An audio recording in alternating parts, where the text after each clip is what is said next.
Santo. Sumayin niyo ang Panginoon.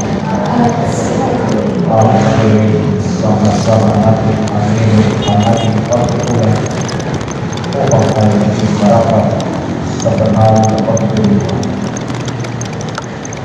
Kinaharin ko sa makapangyarihan ng Diyos at sa inyo mga kapatid na lumakalagkasan sa isip, sa salita, sa doa at sa aking pagkukulang. Kaya sinasamo ko sa mga Panginoong Maria, sa lahat ng mga anghel at mga banal, at sa inyo mga kapatid na ako'y panalan sa Panginoon ating Diyos. Tawaan tayo ng makapangyarihan ng Diyos, patawarin tayo sa ating kasalanan, pagkagalay ng bahay sa buhay na walang hanggan.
Ipagkaloob mo kami makasamba sa iyo nang may loob ng ipinigin na dalo.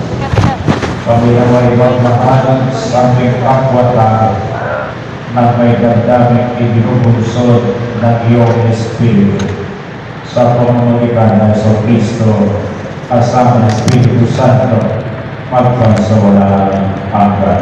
Amen.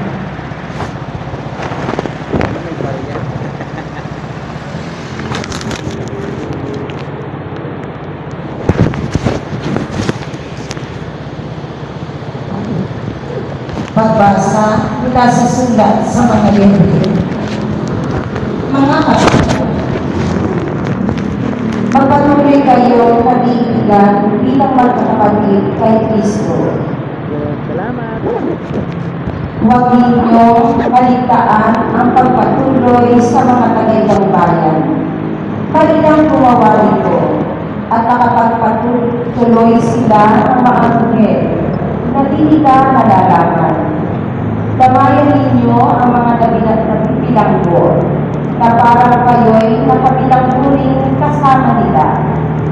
Gayon din ang mga pinagmamalupitan sapagkat maaaring kayo may dumanas din ng gayon. Dapat igalang ng lahat ang pag-aasawa at maging tapat sa isa't isa ang mag-asawa. Sapagkat hahatulan ng Diyos ang mga nakikiapid at mga nangangaluya. Huwag kayong magmukhang salaki. Masiyahan na kayo sa anumang nasa inyo, sapagkat sinabi ng Diyos, hindi kita iiwan ni pababayaan man. Walang pag-agam-agam na masasabi natin, ang Panginoon ang tumutulong sa akin. Hindi ako matatakot. Ano ang magagawa sa akin ng tao? Alalahanin ninyo ang mga nakasiwa sa inyo na nagpahayag sa inyo ng salita ng Diyos. Isipin nga ninyo kung paano sila nabuhay at namatay at tularan ninyo ang kanilang pananalig sa Diyos. Si Jesucristo noong nakaraan ay siya rin sa kasalukuyan at siya rin magpakailanman. Ang salita ng Diyos. Salamat sa Diyos. Panginooy aking tanglaw, siya'y aking kaligtasan. Panginooy aking tanglaw, siya'y aking kaligtasan. Tanglaw ko'y ang buon, aking kaligtasan. Kaya walang takot ako kaninuman. Sa mga panganib, kanyang iingatan. Kaya naman ako'y walang agam-agam.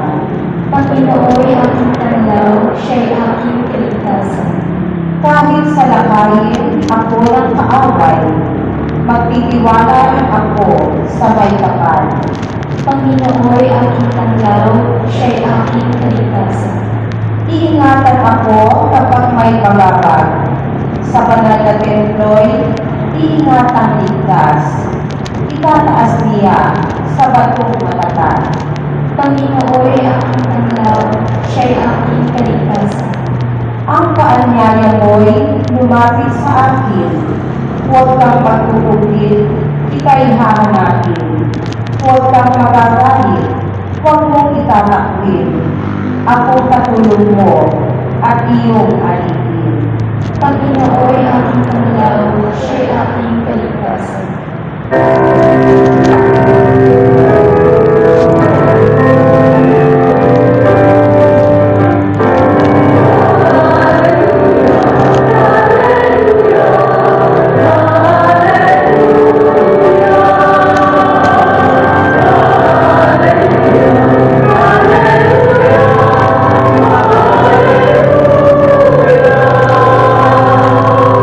Ang salitang mula sa Diyos, kapag isinuko sa loob, ay mamumula ng Diyos.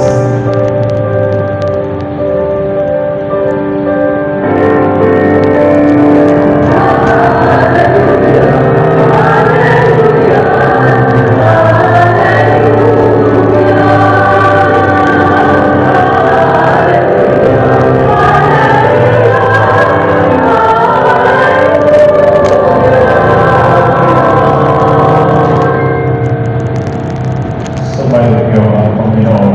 At sa iyo, Pagbasa ng mabuting balita ayon kay San Marcos. papuri sa iyo, Panginoon. Noong panahon yun, nakarating kay Herodes ang balita tungkol kay Jesus, sapagkat bantog na ang pangalan nito.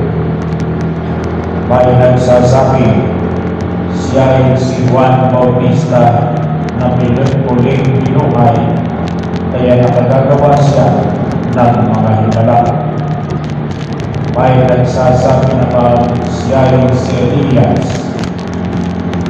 Siya ay propeta, katulad ng propeta ng una, wika naman ng iba. Sinabi naman ni Herodes nang mabalitaan niya ito, muling nabuhay si Juan na pinapugutan ko ng ulo. Si Herodes ang nagpahuli, nagpagapos at nagpabilanggo kay Juan dahil kay Herodias. Ang babae ay asawa ni Felipe na kapatid ni Herodes, ngunit kinakasama niya. Laging sinasabi sa kanya ni Juan, hindi matuwid na kunin ninyo ang asawa ng inyong kapatid. Kaya si Herodias ay nagkimkim ng galit kay Juan. Inangat niya ipapatay ito, ngunit hindi niya magawa sapagkat natatakot si Herodes kay Juan. Alam niya ito'y taong matuwid at banal, kaya ipinagsasanggalang niya. Gusto niyang makinig kay Juan, bagamat lagi siyang nababagabag sa mga sinasabi nito. Sa wakas ay nagkaroon ng pagkakataon si Herodias Nang anyayahan ni Herodes sa kanyang karawan ang kanyang mga kagawad, mga pinuno ng hukbo at ang mga pangunahing mamamayan ng Galilea. Pumasok ang anak na babae ni Herodias at nagsayaw. Labis na nasiyahan si Herodes at ang mga panangkin. Kaya sinabi ng hari sa dalaga, "Tingin mo sa akin ang pag-ibig mo at ibibigay ko sa iyo." Nais pa niya ibibigay